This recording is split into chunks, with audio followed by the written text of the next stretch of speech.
Fala, fanático, depois do feriadão eu voltei aí trazendo várias notícias para vocês. O São Paulo está bombando, né? Acabou o feriado prolongado aí, várias informações para vocês. Vamos falar hoje aqui das últimas notícias do São Paulo, tem camisa nova que vai ser lançada e vamos repercutir também a entrevista do Muricy para o Arnaldo e para o Tirone, né? Será que o Daniel Alves tem razão naquela confusão dele com o São Paulo e a torcida tricolor? E também vamos falar de quem? Claro, do nosso grande Caleri, que voltou e hoje foi oficialmente apresentado. E, segundo o Caleri, o dinheiro é secundário. Beleza, rapaziada? Vamos embora pro vídeo.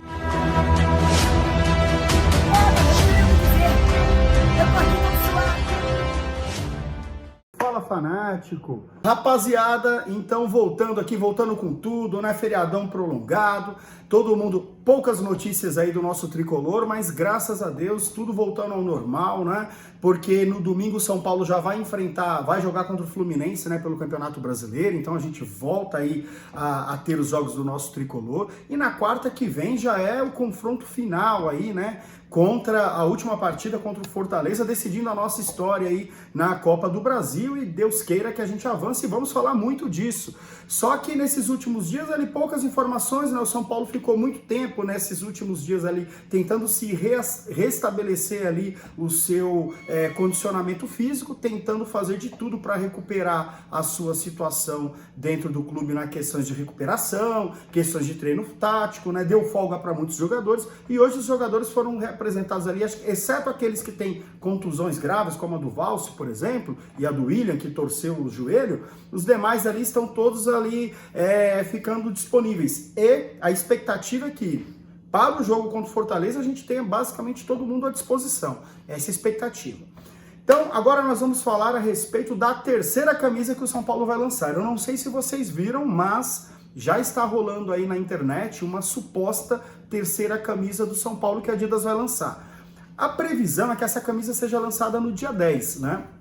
E aí o que acontece? Que é importante a gente ter ali de informação. Talvez essa camisa seja lançada e não seja uma camisa utilizável ali para o jogo. Estão discutindo, porque parece que o conselho ali do clube não aprovou, enfim. Mas é uma camisa que eu vou mostrar aí para vocês, né? A foto que está rolando para aqueles que não tiveram oportunidade. Eu particularmente achei ela uma camisa bonita, interessante, né? Bem diferente mesmo. Tem muita gente brincando, parece sorvete napolitano, coisa do tipo, né? E aí, o que acontece? Eu acho que é uma camisa muito boa. Então, de qualquer forma, se o São Paulo lançar essa camisa, vamos ver se de repente a gente não faz uma aquisição aí, né? Na São Paulo Mania aí, de repente mostrar para vocês aí, fazer aí a abertura e mostrar os detalhes dela e comentar. Então, vamos ficar na expectativa para ver o que vai acontecer. Beleza, rapaziada?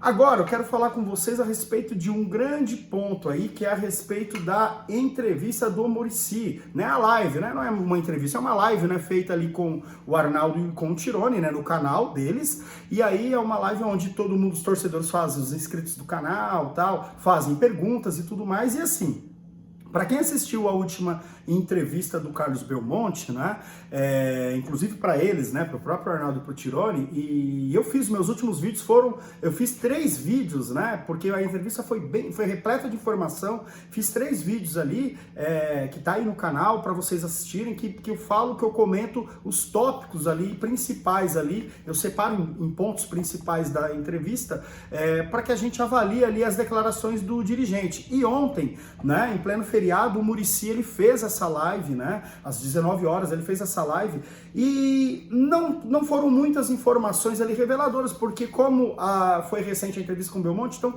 basicamente tudo ali a gente já tinha em mente o que seria respondido, mas dá pra gente extrair algumas coisas. Por exemplo, coisas ali mais importantes que o Muricy disse.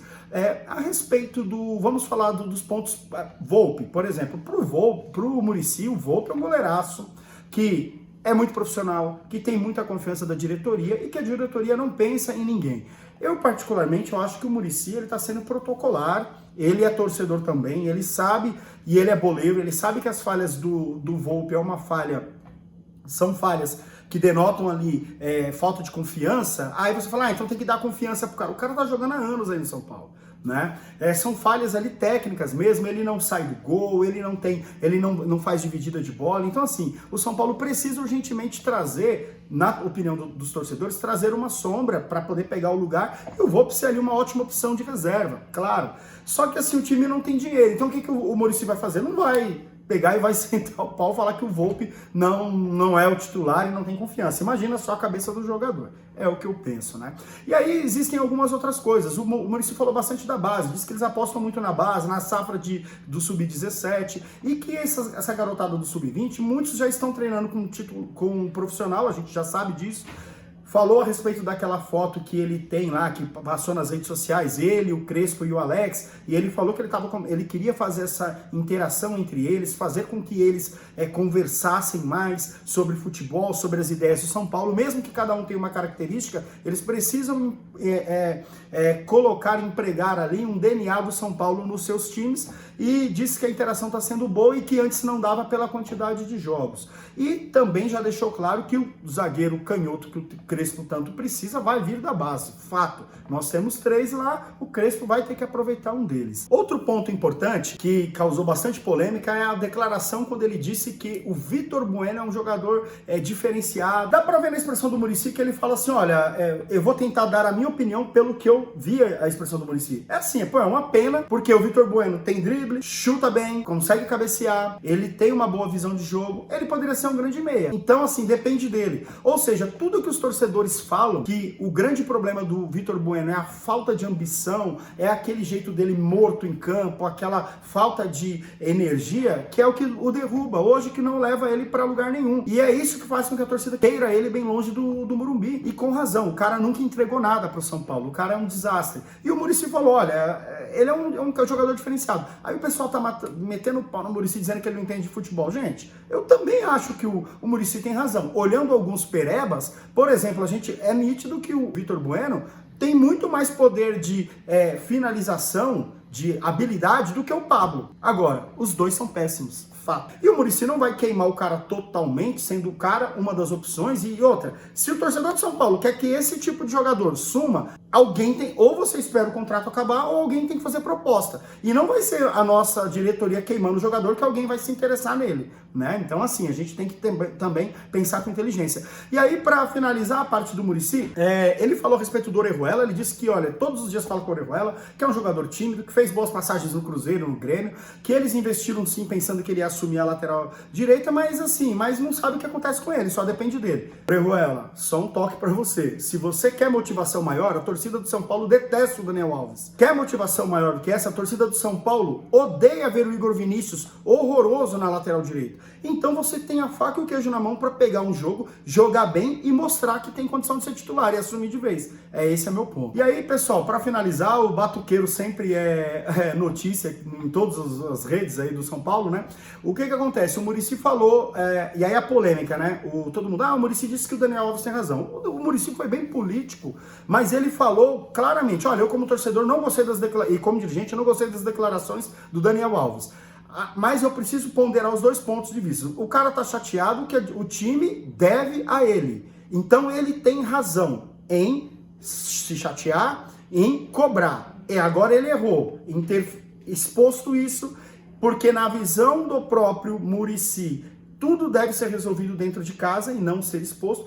E, em contrapartida, ele disse, sim, a torcida também tem razão em cobrar e ir para cima do Daniel Alves. Por quê? A torcida defende o clube, não quer que alguém venha e faça esse tipo de mancha ou mácula ali no time. No clube, na instituição. A torcida tá machucada assim com as declarações do Daniel Alves. Declarações do Daniel Alves. Então, assim, o Muricy, você aí tá do outro lado, você quer que o Muricy chegue lá e senta o pau no Daniel Alves? Não vai acontecer, gente. Agora é óbvio, ele não é idiota, é óbvio que ele sabe que seria ótimo se o Daniel Alves caísse fora, é um puta de um custo e nada de benefício pro São Paulo, essa que é a verdade. Agora, pessoal, para finalizar o nosso vídeo, vamos falar da apresentação do Jonathan Calleri, o nosso, então, 9, né, porque pelo que tudo indica, o único 9 que a gente tinha no time era o Crespo, né, e agora com o Calleri a gente resolve isso. Bom, de forma geral, a entrevista eu acredito que foi muito boa, porque o Calleri, ele mostrou que ele tá com muita vontade de voltar a ser um grande jogador. Ele mostrou que os esforços que ele fez para poder vir aqui tem muito a ver com com o carinho da torcida do São Paulo, que ele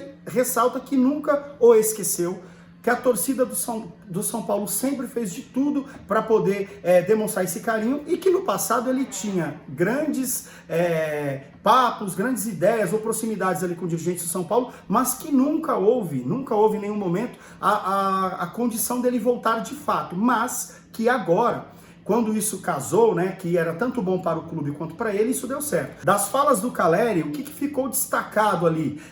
Eu acredito assim, ó, no primeiro momento, perguntaram, Caleri, e aí, cara, você como é que tá a sua condição física? Você já está disponível para jogar? Ele falou, olha, eu disposto e disponível, eu estou disposto para jogar, mas eu tenho que ser realista. Eu estou 4 meses sem jogar uma partida, eu preciso me recondicionar, preciso treinar mais para ficar disponível quanto antes. Então, na minha opinião, ele não vai jogar contra o Fluminense também e na Copa do Brasil não pode também. Então, naturalmente, ele vai esperar mais uma semana aí para poder estrear. Uma situação importante, foi perguntada para ele assim, Caleri, com relação ao número, né? Porque o número 30, ele falou, olha, só tinha o 30, o 33 e acima do número 45. Os números que eu gosto já estavam ocupados e eu espero que na próxima temporada, se existe a chance de trocar, eu vou pedir outro número. Então, ou seja, Pablo, pode esquecer a 9 já vai ter dono ano que vem, meu amigão. Então o Caleri vai tomar conta. A respeito da chegada dele, né, ele falou o seguinte, né, perguntaram muito por que ele não deu certo na Europa, o que ele falou? Ele falou assim, olha, na Europa, ele nunca jogou num clube grande, na verdade ele falou, depois que ele saiu do São Paulo, o único clube grande que ele jogou foi no São Paulo mesmo. Ele disse que clubes pequenos da Inglaterra e da Espanha não fizeram, na verdade, ter o destaque, são clubes que jogam atrás, que não tem proposta de jogo, e que isso também atrapalhou ele sendo centroavante. Então, os números nesse sentido enganam. Então, na verdade, foi uma declaração muito boa ele dizer que o São Paulo é gigante e os outros que ele jogou não é, porque ele falou simplesmente uma verdade, que incomode a quem quiser, mas é fato, né? Não dá para comparar os clubes que ele jogou, West Ham, Vila Real, esses clubes aí, né, com o São Paulo, pelo amor de Deus. Ele volta para um clube grande e ele sente agora uma oportunidade dele, de fato, se sentir um jogador importante no futebol e voltar a ter relevância.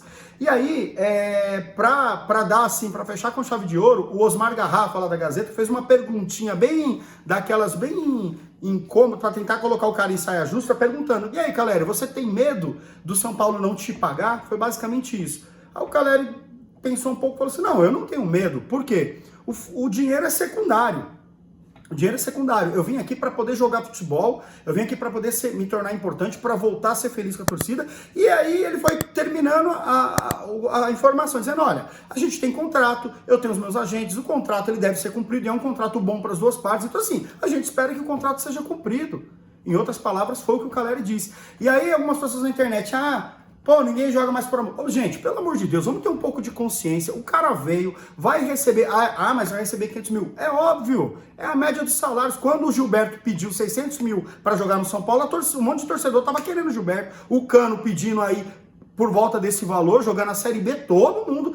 por que não traz o Cano? Gente, o salário do jogador de futebol é alto. E o Caleri aceitou jogar por um valor simbólico até o final do ano, e ano que vem recebeu seus vencimentos. Ele também fez esforço. É claro que não teve uma proposta melhor lá fora, e isso daí machucou algumas pessoas. Eu também achei que a gente deveria olhar com outros olhos, mas é o seguinte, o São Paulo também não tem dinheiro e não tinha opção, né? Então juntou a necessidade dos dois lados. Então assim, agora falar que o cara não coloque em xeque o esforço que ele fez para vir jogar no clube. Ele fez esforço, sim. Ele aceitou algumas condições, sim. Esse é o meu ponto de vista. E a gente não tem poder de barganha nenhum. Então, assim, ainda bem que ele tá aí, que ele vai se recondicionar, tem identificação com o torcedor. E a gente tem muito pereba no clube que precisa acabar o contrato e mandar embora para reformular o time, pensar na temporada do ano que vem.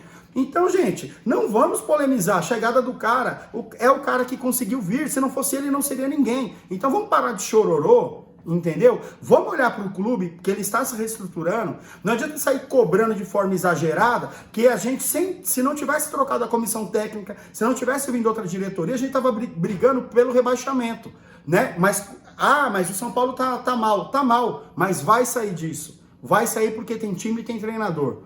Beleza, pessoal? Obrigado por terem ficado até aqui. Um abraço.